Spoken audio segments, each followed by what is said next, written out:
Hello guys, welcome back to the channel. In today's video, I'm going to show you how to change background color of your photo on InShot application.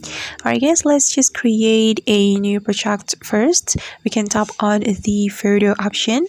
Then I'm going to tap on the new to start creating new project and select the photo that you want to change the background color, and I'm gonna go with this photo. So we can just tap on the photo, and then after the photo has been added to our InShot project, we can remove the background of this photo.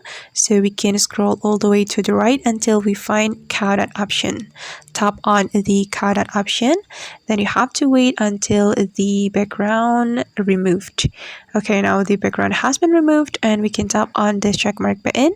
Then you can scroll all the way to the left, then tap on the background option, then select the color that you want to use for your photo, and I'm gonna go with this red color. Tap on the color that you want, then click on this check mark button. Okay, and I'm going to adjust the position. Okay, now as you can see that the background color has been changed, and after that you can save this photo to your device. Alright yes, and that's how we can change background color of a photo on InShot application. I hope this tutorial will be useful for you. Thank you so much for watching, and see you on the next video.